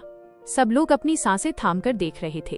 अमरनाथ खन्ना झुककर, सर आप यहाँ? अगर मुझे पता होता कि आप यहाँ आने वाले हैं तो मैं खुद आपको लेने आता। पूरे हॉल में जैसे बम फूट गया हो। आर्यन का मुंह खुला का खुला रह गया। माया के हाथ से वाइन का गिलास गिर गया। अंजलि हैरानी से कभी खन्ना साहब को देखती तो कभी अर्जुन को। अर्जुन हल्के से खन्ना साहब के कान में, खन्ना साहब आज मैं यहाँ एक मेहमान के तौर पर आया हूँ, अपने असली रूप में नहीं, कृपया साधारण रहें। खन्ना साहब तुरंत संभल गए। ओह, मेरा मतलब है अर्जुन भाई, आपने कल जो मदद की थी उसके लिए मेरा पूरा परिवार आपका शुक्रगुजार रहेगा। आर्यन लड़खड़ाते हुए आगे आया। सर आप इस मामूली लड़के को जानते हैं? खन्ना साहब कठोर आवाज में, मामूली? आर्यन, तुम्हारी हैसियत क्या है जो तुम इन्हें मामूली कह रहे हो? अगर ये ना होते तो आज मेरे घर में मातम होता। और सुनो, जिस कंपनी में तुम काम करते हो उसके इन्वेस्टर्स से मेरे बहुत अच्छे ताल्लुक हैं। अगर मुझे पता चला कि तुमने अर्जुन भाई का अपमान किया है तो कल तुम्हारी नौकरी नहीं रहेगी। आर्यन के पैरों तले जमीन खिसक गई। वो पसीने पसीने हो गया। तभी पार्टी के बीच में एक चीख गूंजी। माया की छोटी बहन अचानक जमीन पर गिर गई थी। उसका शरीर नीला पड़ रहा था और उसे सांस लेने में बहुत तकलीफ हो रही थी। माया, प्रिया, क्या हुआ तुम्हें? कोई डॉक्टर बुलाओ जल्दी। पार्टी में मौजूद 2-3 बड़े डॉक्टर तुरंत वहां पहुंचे। उन्होंने प्रिया की नब्ज जांची। डॉक्टर 1, ये बहुत ही दुर्लभ कार्डियक अरेस्ट जैसा लग रहा है। हमारे पास यहाँ उपकरण नहीं है। इसे अस्पताल ले जाना होगा, लेकिन वहां तक पहुंचने से पहले ही। डॉक्टर 2, नहीं, ये बच नहीं पाएगी, इसकी धड़कनें रुक रही हैं। अंजलि रोने लगी। अर्जुन, कुछ करो, तुम जानते हो ना प्रेशर पॉइंट्स, प्लीज। अर्जुन ने चारों तरफ देखा। सब लोग हताश थे। अर्जुन के अंदर का डॉक्टर जाग उठा। वो जानता था कि अगर वो अब आगे बढ़ा तो उसे अपनी चिकित्सा शक्ति का प्रदर्शन करना होगा। अर्जुन, सब पीछे हटिए, मुझे इसे देखने दीजिए। आर्यन, तुम क्या करोगे? बड़े बड़े डॉक्टर्स ने हाथ खड़े कर दिए हैं और तुम एक डिलीवरी बॉय। खन्ना साहब, चुप रहो आर्यन, इसे करने दो। अर्जुन प्रिया के पास बैठा। उसने अपनी जेब से वही चांदी की सुई निकाली। उसने प्रिया की गर्दन के पास और छाती के एक विशेष बिंदु पर सुई चुभाई। उसने अपनी आंतरिक शक्ति को सुई के जरिए प्रिया के शरीर में प्रवाहित किया। पूरा हॉल सांस रोककर देख रहा था। अचानक प्रिया ने एक गहरी सांस ली और उसकी आंखों की पुतलियां हिलने लगीं। उसका नीला पड़ता शरीर वापस गुलाबी होने लगा। डॉक्टर 1, हैरानी से, चमत्कार, यह नामुमकिन है। धड़कन वापस आ गई? तुमने ये कैसे किया? अर्जुन खड़ा हुआ और अपनी सुई साफ की। बस एक छोटा सा प्राथमिक उपचार था। अब इन्हें अस्पताल ले जाइए, ये खतरे से बाहर हैं। पूरी पार्टी में अर्जुन के नाम की चर्चा होने लगी। लोग उसे किसी फरिश्ते की तरह देख रहे थे। लेकिन अर्जुन ने चुपचाप अंजलि का हाथ पकड़ा। अर्जुन, अंजलि, चलो, यहाँ बहुत शोर है। जैसे ही वे बाहर निकले, एक साया पेड़ के पीछे से बाहर आया। वो वही ड्राइवर था, लेकिन उसके साथ इस बार 4 और लोग थे जिनके शरीर पर गहरे जख्मों के निशान थे। वे सब अर्जुन के सामने घुटनों पर बैठ गए। Driver, master, black dragon gang को आपकी लोकेशन मिल गई है। वे कल सुबह तक मुंबई पहुंच रहे हैं। उन्हें खबर मिली है कि गॉड ऑफ वॉर कमजोर पड़ गया है और एक लड़की के पीछे छुप रहा है। अर्जुन की आंखों में अचानक वो मासूमियत खत्म हो गई। वहां अब सिर्फ एक रूह कंपा देने वाली ठंडक थी। अर्जुन, कमजोर? उन्हें आने दो। मुंबई की सड़कों को उनके खून से रंगने का वक्त आ गया है। लेकिन याद रहे, अंजलि को कुछ नहीं होना चाहिए। अगर एक भी दुश्मन उसके करीब आया तो मैं अपनी 50 एपिसोड वाली कसम तोड़ दूंगा। Cliff hanger. अगली सुबह अर्जुन अपनी साइकिल पर था, तभी उसे एक गुमनाम पार्सल मिला। उसमें अंजलि की एक फोटो थी और उस पर खून से लिखा था, तारांकन, आज दोपहर 12 बजे, गेटवे ऑफ इंडिया। अपनी असली पहचान लेकर आना, वरना अंजलि की लाश मिलेगी। मुंबई की सुबह हमेशा की तरह शोरगुल से भरी थी, लेकिन अर्जुन के लिए आज की हवा में बारूद की गंध घुली हुई थी। गेटवे ऑफ इंडिया की तरफ बढ़ते हुए उसकी साइकिल के पैडल की हर आवाज उसके दिल की धड़कन के साथ तालमेल बिठा रही थी। उसके हाथ में वो खून से सनी फोटो थी, अंजलि की तस्वीर, उसकी मासूमियत और उस पर लगा वो गहरा लाल निशान। एपिसोड 6, समंदर के किनारे मौत का तांडव। दोपहर के 11:30 बज रहे थे। कोलाबा की सड़कों पर टूरिस्टों की भीड़ थी, लेकिन अर्जुन की नजरें सिर्फ एक ही चीज ढूंढ रही थीं, उसने अपनी साइकिल एक तरफ खड़ी की। उसके चेहरे पर अब वो गरीब डिलीवरी बॉय वाली लाचारी नहीं थी। उसकी आंखों में एक बर्फीली शांति थी, वही शांति जो सुनामी आने से पहले समंदर में होती है। जैसे ही वो गेटवे ऑफ इंडिया के पास पहुंचा, उसके फोन पर एक अनजान नंबर से मैसेज आया, तारांकन अकेले आओ, जेटी नंबर 4 के पास खड़ी उस नीली नाव पर चढ़ जाओ। अगर पुलिस को खबर की तो अंजलि की गर्दन पर चल रही छुरी नहीं रुकेगी। अर्जुन बिना किसी हिचकिचाहट के उस नाव की तरफ बढ़ा। नाव पर 4 नकाबपोश आदमी खड़े थे, जिनके हाथों में ऑटोमेटिक राइफल्स थीं। उन्होंने अर्जुन को देखते ही अपनी बंदूकों के कुंदों से उसे अंदर धकेला। गुंडा 1, तो आ गया गॉड ऑफ वॉर। देख लो भाई लोग, यही है वो महान योद्धा जिसकी कहानियों से पूरा अंडरवर्ल्ड कांपता था। आज एक फटी हुई शर्ट में एक लड़की के लिए अपनी जान देने आया है। अर्जुन खामोश रहा। उसने देखा कि नाव के केबिन के अंदर अंजलि एक कुर्सी से बंधी हुई थी। उसके मुंह पर टेप चिपका था और उसकी आंखों में खौफ और आंसू थे। अंजलि उसे देखकर पागलों की तरह सिर हिला रही थी, जैसे कह रही हो, तारांकन भाग जाओ अर्जुन, ये तुम्हें मार देंगे। अर्जुन धीमी और भारी आवाज में, उसे छोड़ दो, तुम्हारा झगड़ा मुझसे है, एक बेगुनाह लड़की को बीच में मत लाओ। तभी नाव के अंधेरे कोने से एक लंबा तगड़ा आदमी बाहर निकला। उसके चेहरे पर बाईं आंख के ऊपर एक गहरा घाव था। ये राका था, ब्लैक ड्रैगन गैंग का सबसे खूंखार किलर। राका हंसते हुए, छोड़ दूं? अर्जुन, तुमने 3 साल पहले मेरे भाई की रीढ़ की हड्डी तोड़ी थी, वो आज भी व्हीलचेयर पर है। तुमने सोचा था कि तुम मुंबई की गलियों में एक डिलीवरी बॉय बनकर छुप जाओगे और हम तुम्हें ढूंढ नहीं पाएंगे। द गॉड ऑफ वॉर कभी रिटायर नहीं होता। राका ने अपनी कमर से एक लंबी धारदार तलवार निकाली। उसने तलवार की नोक अंजलि के गले पर रख दी। अंजलि की चीख टेप के पीछे दब कर रह गई। राका, मैंने सुना है तुम्हारी मार्शल आर्ट्स की गति बिजली से भी तेज है। देखते हैं तुम अपनी पहचान छुपाने की कसम निभाते हो या अपनी प्रेमिका को मरते हुए देखते हो। अगर तुमने हाथ उठाया तो तुम्हारा राज खुल जाएगा, और अगर नहीं उठाया तो ये तलवार अंजलि का गला काट देगी। चुनो। अर्जुन की मुट्ठियां भिंज गईं। उसके शरीर की नसें फटने को तैयार थीं। उसके अंदर का ड्रैगन जाग रहा था। उसे अपनी कसम याद थी, एपिसोड 50 तक कोई राज नहीं खुलेगा। लेकिन अंजलि की जान दांव पर थी। तभी अर्जुन के कान में लगे एक सूक्ष्म माइक्रो वायरलेस ईयरपीस में उसके वफादार ड्राइवर की आवाज आई, तारांकन मास्टर स्नाइपर्स पोजीशन पर हैं। बस एक इशारा और ये सब ढेर हो जाएंगे।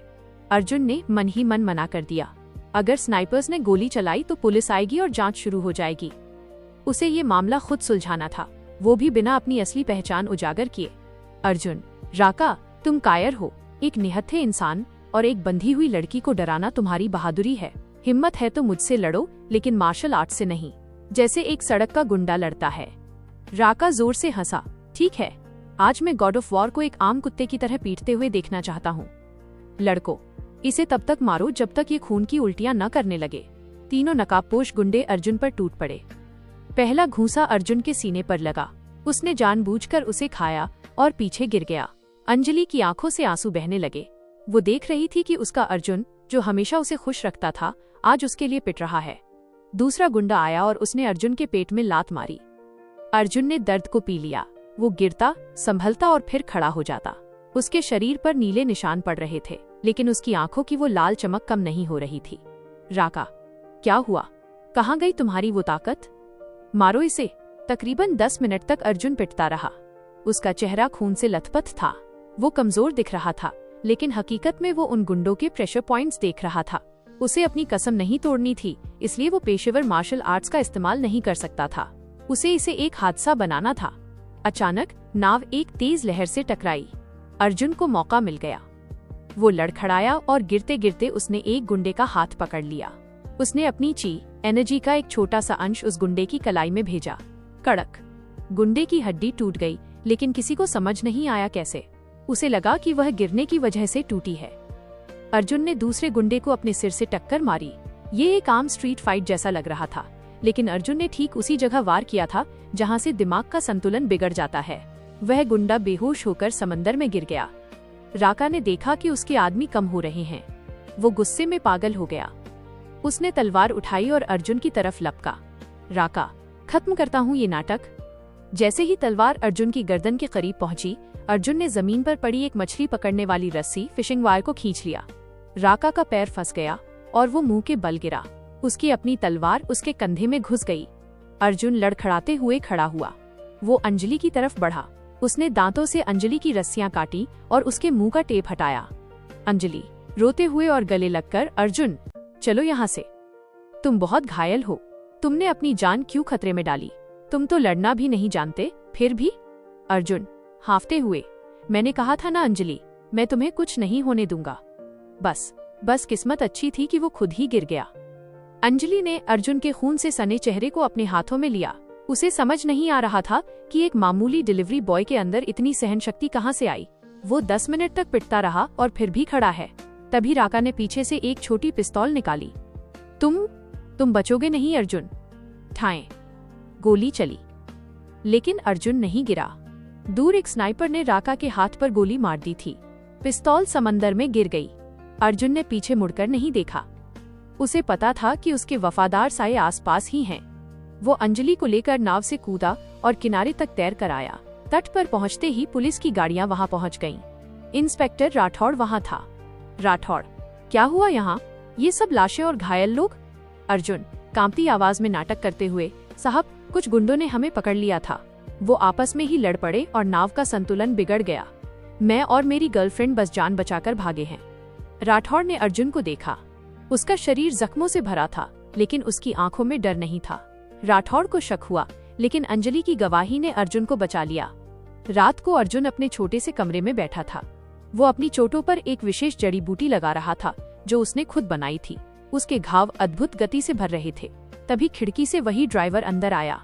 ड्राइवर, मास्टर, आपने आज अपनी जान जोखिम में डाली। आप राका को एक पल में मार सकते थे। अर्जुन, अगर मैं उसे मार देता तो अंजलि की आंखों में मेरे लिए जो प्यार है वो डर में बदल जाता। उसे अभी एक रक्षक की जरूरत है, एक राक्षस की नहीं। और अभी तो सिर्फ 6 एपिसोड हुए हैं। असली दुश्मन तो दिल्ली में बैठा है, जो फीनिक्स ग्लोबल को हड़पना चाहता है। ड्राइवर, सर, खन्ना साहब ने संदेश भेजा है। कल मुंबई में इंटरनेशनल मेडिकल काउंसिल की मीटिंग है। वहां आपकी पूर्व मंगेतर डॉक्टर सारा आने वाली हैं। वो आपको पहचान सकती हैं। अर्जुन का हाथ रुक गया। डॉक्टर सारा, वो औरत जिसने अर्जुन को धोखा देकर उसके बिजनेस साम्राज्य को हथियाने की कोशिश की थी। वो औरत जो जानती थी कि अर्जुन ही गॉड ऑफ मेडिसिन है। अर्जुन, सारा आ रही है? अच्छा है, उसे लगने दो कि मैं मर चुका हूँ। कल मैं वहाँ डिलीवरी देने जाऊंगा। Cliff hanger. अगले दिन मेडिकल काउंसिल के बड़े हॉल में सारा खड़ी थी। वो माइक पर कह रही थी, दुर्भाग्य से दुनिया के महानतम सर्जन अर्जुन अब नहीं रहे। उनकी सारी रिसर्च अब मेरी कंपनी की है। तभी पीछे से आवाज आई, मैडम, आपका पिज्जा डिलीवरी, सिग्नेचर यहाँ कीजिए। सारा ने पलटकर देखा और उसके हाथ से माइक गिर गया। अर्जुन उसके ठीक सामने खड़ा था, लेकिन उसकी आंखों में सारा के लिए कोई पहचान नहीं थी। होटल की उस भव्य कॉन्फ्रेंस हॉल में सन्नाटा छा गया था। डॉक्टर सारा, जिसकी खूबसूरती जितनी मशहूर थी उतनी ही उसकी क्रूरता मंच पर जमी हुई थी। उसने अपनी सांसें रोक ली थीं। उसके सामने जो शख्स खड़ा था, उसकी शक्ल हुबहू उससे मिलती थी। वही जबड़ा, वही गहरी आंखें। लेकिन इस शख्स ने फटी हुई टोपी पहनी थी, कंधे पर एक गरम पिज्जा का बैग था और चेहरे पर एक थकी हुई, लाचार मुस्कान थी। एपिसोड 7, राख के नीचे दबी चिंगारी। सारा के हाथ से माइक छूटा और फर्श पर गिरने से एक गूंजती हुई धप की आवाज आई। पूरे हॉल के बड़े बड़े डॉक्टर्स और वैज्ञानिक चौंक गए। सारा ने लड़खड़ाते हुए कदम आगे बढ़ाए। सारा कांपती हुई आवाज में, अर्जुन, तुम जिंदा हो और इस हाल में? अर्जुन ने बहुत ही मासूमियत से अपनी रसीद बुक निकाली और पेन को अपनी शर्ट की आस्तीन से पोंछा। उसकी आंखों में सारा के लिए कोई नफरत, कोई पहचान नहीं थी, सिर्फ एक अजनबीपन था। अर्जुन, जी मैडम, मेरा नाम अर्जुन ही है। आपने पिज्जा ऑर्डर किया था ना? चीज बर्स्ट लार्ज, 590 रुपए हुए और 40 रुपए डिलीवरी चार्ज। कृपया यहाँ साइन कर दीजिए, मुझे अगली डिलीवरी के लिए मातोश्री नगर जाना है। सारा उसे घूरती रही। उसने अर्जुन के हाथों को देखा। वे हाथ जो कभी दुनिया की सबसे जटिल सर्जरी करते थे, आज उन पर कोलतार और ग्रीस के दाग थे। उसने अर्जुन की कलाई देखी। जहाँ कभी उसकी दी हुई बेशकीमती घड़ी होती थी, वहाँ अब एक सस्ता रबर का बैंड था। सारा, अपने आप को संभालते हुए, तुम नाटक कर रहे हो। तुम वही हो जिसने पूरी दुनिया की मेडिकल साइंस को चुनौती दी थी। तुम गॉड ऑफ मेडिसिन हो। तुम यहाँ पिज्जा कैसे बेच सकते हो? तभी हॉल में मौजूद सिक्योरिटी गार्ड्स आगे बढ़े। इंटरनेशनल मेडिकल काउंसिल का प्रेसिडेंट डॉक्टर मेहता मंच पर आए। डॉक्टर मेहता, डॉक्टर सारा, क्या हुआ? आप इस साधारण डिलीवरी बॉय को देखकर इतनी विचलित क्यों हैं? ये कोई भी हो सकता है। अर्जुन नाम के लाखों लोग हैं मुंबई में। सारा चिल्लाकर, नहीं मेहता, आप नहीं जानते, यह वही है। इसने अपनी मौत का नाटक किया था ताकि ये अपनी दौलत और रिसर्च छुपा सके। सारा ने झपटकर अर्जुन का कॉलर पकड़ लिया। अंजलि, जो इत्तेफाक से उसी होटल के पास से गुजर रही थी और अर्जुन को ढूंढते हुए अंदर आ गई थी, ये देखकर सन्न रह गई। वह भीड़ को चीरती हुई आगे आई। अंजलि, हाथ छोड़िए इनका, आप कौन हैं और मेरे अर्जुन को परेशान क्यों कर रही हैं? सारा ने अंजलि को ऊपर से नीचे तक देखा। एक साधारण मध्यम वर्गीय लड़की। सारा के चेहरे पर एक तिरस्कार भरी मुस्कान आई। सारा, तो अब तुम्हारी पसंद ये है? एक महान सम्राट अब एक दासी के साथ रह रहा है। अर्जुन, तुम इतना नीचे गिर सकते हो, मैंने सोचा नहीं था। अर्जुन ने शांति से सारा का हाथ अपने कॉलर से हटाया। उसकी ताकत इतनी सधी हुई थी कि सारा को लगा जैसे उसके हाथ किसी लोहे की जंजीर से टकराए हों, लेकिन बाहर से ये बिल्कुल साधारण लगा। अर्जुन, मैडम, मुझे लगता है आप मुझे कोई और समझ रही हैं। मैं सिर्फ एक डिलीवरी बॉय हूँ। और रही बात अंजलि की, तो ये मेरी होने वाली पत्नी है। कृपया इनका अपमान न करें। अगर आपको पिज्जा नहीं चाहिए तो मैं वापस ले जाता हूँ, बस कंपनी में शिकायत मत कीजिएगा, मेरी नौकरी चली जाएगी। सारा की आंखों में जलन और शक का मिला जुला भाव था। वो अर्जुन की रग रग से वाकिफ थी। उसे यकीन नहीं हो रहा था कि जो इंसान कभी किसी के सामने नहीं झुका, वो आज 40 रुपए की टिप के लिए गिड़गिड़ा रहा है। तभी डॉक्टर मेहता ने हस्तक्षेप किया। डॉक्टर सारा, हमें देरी हो रही है, हमें आपकी नई दवा का प्रेजेंटेशन देखना है जो आपने अर्जुन की अधूरी रिसर्च से पूरी की है। अर्जुन के कान खड़े हो गए। उसकी रिसर्च? सारा ने उसकी अधूरी कैंसर क्योर रिसर्च चुरा ली थी और अब उसे अपना बताकर दुनिया को बेचने वाली थी। अर्जुन को पता था कि वो रिसर्च अभी खतरनाक थी। उसने उसे इसलिए अधूरा छोड़ा था क्योंकि उसमें एक केमिकल बैलेंस गलत था जो इंसान की जान ले सकता था। सारा वापस मंच पर गई, लेकिन उसकी नजरें अभी भी अर्जुन पर थीं। उसने जानबूझकर अर्जुन को हॉल में रुकने के लिए मजबूर किया। सारा, रुको, इस डिलीवरी बॉय को यहीं रहने दो। इसे भी पता चलना चाहिए कि जिसे ये अपनी गरीब दुनिया समझता है, उसके ऊपर असल में राज कौन करता है। गार्ड्स, इसे कोने में खड़ा करो। अर्जुन चुपचाप कोने में खड़ा हो गया। अंजलि उसके पास आई और उसका हाथ पकड़ लिया। अर्जुन, चलो यहाँ से, ये लोग पागल हैं, मुझे डर लग रहा है। अर्जुन फुसफुसाते हुए, नहीं अंजलि, थोड़ा रुको, मुझे देखना है कि ये लोग क्या कर रहे हैं। सारा ने प्रोजेक्टर चालू किया। वो अपनी नई दवा सेलेस्टियल क्योर के बारे में बताने लगी। यह दवा किसी भी ट्यूमर को 24 घंटे में खत्म कर सकती है। ये डॉक्टर अर्जुन का सपना था जिसे मैंने हकीकत बनाया है। पूरा हॉल तालियों से गूंज उठा। बड़े बड़े इन्वेस्टर्स चेकबुक निकाल चुके थे, लेकिन अर्जुन की आंखों में खौफ था। उसने देखा कि जो फॉर्मूला सारा स्क्रीन पर दिखा रही थी उसमें नाइट्रोजन बेस्ड तत्व का इस्तेमाल था। ये ट्यूमर को तो खत्म कर देगा, लेकिन मरीज का दिल अगले 12 घंटे में काम करना बंद कर देगा। अर्जुन अब और चुप नहीं रह सकता था। एक डॉक्टर के तौर पर उसका ईमान जाग उठा। अर्जुन, हॉल के पीछे से तेज आवाज में, ये दवा जानलेवा है, इसे किसी पर इस्तेमाल मत करना। हॉल में मौत जैसा सन्नाटा छा गया। सबने मुड़कर उस डिलीवरी बॉय को देखा।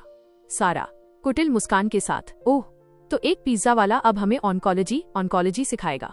तुम्हें ABCD भी पता है इस फॉर्मूले की। अर्जुन मंच की तरफ बढ़ते हुए, मुझे ABCD नहीं पता, लेकिन मुझे ये पता है कि अगर आपने इस घोल में रिएक्टिव सल्फेट मिलाया है तो ये खून को जमा देगा। आप दवा नहीं, जहर बेच रही हैं। डॉक्टर मेहता हंसे, हटाओ इस पागल को यहाँ से, यह क्या जानता है। लेकिन तभी वहाँ एक और शख्स दाखिल हुआ। वो था शहर का सबसे बड़ा कार्डियोलॉजिस्ट डॉक्टर खन्ना, अमरनाथ खन्ना का भाई। उसने अर्जुन को देखा और पहचान लिया। उसने कल ही अमरनाथ से सुना था कि एक लड़के ने उनके पिता की जान बचाई है। डॉक्टर खन्ना, रुको, अगर यह लड़का कह रहा है तो इसमें कुछ बात होगी। मैंने कल इसके काम का नमूना देखा है। सारा का चेहरा पीला पड़ गया। उसने तुरंत गार्ड्स को इशारा किया, इसे बाहर फेंको। गार्ड्स अर्जुन की तरफ बढ़े। अर्जुन ने देखा कि अब उसे अपनी शारीरिक ताकत का इस्तेमाल करना होगा, लेकिन इस तरह कि किसी को पता न चले। जैसे ही एक गार्ड ने उसे पकड़ने की कोशिश की, अर्जुन ने अपना पैर थोड़ा आगे कर दिया। गार्ड खुद ही फिसल गया और दूसरे गार्ड से जा टकराया। अंजलि हैरान थी। अर्जुन, तुम ये क्या कर रहे हो? चलो यहाँ से। अर्जुन ने मंच पर रखे पानी के जग की तरफ देखा। उसने चुपके से अपनी जेब से एक छोटी सी अल्कलाइन गोली निकाली और उसे पानी के जग में डाल दिया जो सारा के प्रेजेंटेशन के पास रखा था। अर्जुन, अगर आपको यकीन नहीं है तो अपनी दवा की एक बूंद इस पानी में डालिए। अगर पानी लाल हो गया तो इसका मतलब है कि ये जहर है। सारा हंसी, बिल्कुल, मैं साबित कर दूंगी कि तुम झूठ बोल रहे हो। उसने गर्व से दवा की एक बूंद पानी में डाली। जैसे ही बूंद गिरी, पानी बिजली की गति से खौलता हुआ गहरा लाल हो गया और उसमें से जहरीला धुआं निकलने लगा। हॉल में मौजूद डॉक्टर पीछे हटने लगे। डॉक्टर मेहता, यह तो सच में जहर है। डॉक्टर सारा, आप हमें धोखा दे रही थी? सारा सन्न रह गई। उसे समझ नहीं आया कि ये कैसे हुआ। उसने गुस्से में अर्जुन की तरफ देखा, लेकिन अर्जुन अब वहां नहीं था। वो अंजलि का हाथ पकड़कर हॉल के पिछले दरवाजे से निकल चुका था। होटल के बाहर बारिश शुरू हो गई थी। अंजलि अर्जुन को एक शेड के नीचे ले गई। अंजलि, अर्जुन, तुमने आज जो किया वो कोई मामूली इंसान नहीं कर सकता। तुम उस दवा के बारे में कैसे जानते थे? और वो सारा, वो तुम्हें ऐसे क्यों देख रही थी जैसे तुम उसका सब कुछ छीन चुके हो? अर्जुन ने बारिश की बूंदों को देखा। उसके चेहरे पर फिर वही शांति आ गई। अर्जुन, अंजलि, दुनिया में बहुत से लोग एक जैसे दिखते हैं। शायद उसका कोई पुराना दुश्मन मेरी तरह दिखता हो। और दवा की बात, मैंने टीवी पर एक डॉक्यूमेंट्री देखी थी, बस उसी से अंदाजा लगाया। चलो, अगली डिलीवरी लेट हो रही है। अंजलि ने उसे गले लगा लिया, लेकिन उसके मन में अब सवाल गहराने लगे थे। वहीं दूसरी ओर सारा होटल की खिड़की से अर्जुन को जाते हुए देख रही थी। उसने अपने फोन पर एक नंबर डायल किया। सारा, हेलो, शैडो स्ट्राइकर्स, मुझे एक हत्यारा चाहिए। नहीं, उसे मारना नहीं है। उस लड़की को उठा लो जिसे वो प्यार करता है। मुझे देखना है कि जब उसका आखिरी सहारा भी छिन जाएगा, तब गॉड ऑफ वॉर अपना मुखौटा उतारता है या नहीं। Cliff hanger. शाम को अर्जुन जब अंजलि को उसके घर छोड़ने गया तो उसने देखा कि घर का दरवाजा खुला था और अंदर सारा सामान बिखरा हुआ था। अंजलि वहां नहीं थी। दीवार पर खून से एक निशान बना था, एक ब्लैक ड्रैगन का निशान। अर्जुन की आंखों में वो खौफनाक आग फिर से जल उठी। उसने अपना फोन निकाला, जो उसने 3 साल से इस्तेमाल नहीं किया था। उसने एक कोड डायल किया। मैं बोल रहा हूँ, ऑपरेशन डेमोलिशन शुरू करो। मुंबई के हर कोने को सील कर दो। मुझे मेरी अंजलि अगले 1 घंटे में चाहिए, वरना कल मुंबई में सूरज नहीं उगेगा। मुंबई की मूसलाधार बारिश अब एक खौफनाक गर्जना में बदल चुकी थी। अंजलि के खाली घर के बीचों बीच खड़ा अर्जुन अब वो लाचार डिलीवरी बॉय नहीं लग रहा था। उसकी रीढ़ की हड्डी सीधी हो गई थी और उसके शरीर से निकलने वाली आभा ऑरा इतनी ठंडी थी कि कमरे की खिड़कियों पर जमी ओस जमने लगी थी। ड्रैगन की वापसी और खूनी सायरन। अर्जुन ने अपने पुराने धूल भरे फोन पर एंटर बटन दबाया। 3 साल तक खामोश रहा वो नेटवर्क एक झटके में पूरी दुनिया के सैटेलाइट्स को हिला गया। कमांड सेंटर की आवाज फोन पर, सर, कोड GG0 एक्टिवेट हो गया है। पहचान पुख्ता हो गई है। गॉड ऑफ वॉर ऑनलाइन है। आपके आदेश का इंतजार है। अर्जुन, आवाज ऐसी मानो बर्फ पिघल रही हो। मुंबई को चारों तरफ से ब्लॉक कर दो। समंदर से लेकर सी लिंक तक एक परिंदा भी पर न मार पाए। अगले 15 मिनट में मुझे अंजलि की लोकेशन चाहिए। अगर उसे एक खरोंच भी आई तो सारा की कंपनी का वजूद मिटा दो। कमांड सेंटर, जी सर। ऑपरेशन डेमोलिशन शुरू। अर्जुन घर से बाहर निकला। बाहर उसकी पुरानी साइकिल खड़ी थी, लेकिन उसने उसकी तरफ देखा भी नहीं। तभी गली के मोड़ से 4 काली एसयूवी बिजली की रफ्तार से आईं और उसके सामने चीखते हुए रुकीं। गाड़ियों से 10 नकाबपोश कमांडो बाहर निकले और एक साथ घुटनों के बल बैठ गए। कमांडो लीडर, मास्टर, आपकी ब्लैकविंग टीम हाजिर है। आपकी वर्दी और हथियार पिछली गाड़ी में है। अर्जुन ने गाड़ी के अंदर कदम रखा। वहां एक सूट रखा था, हल्का, बुलेट प्रूफ और पूरी तरह से काला। उसने अपनी फटी हुई नीली शर्ट उतारी।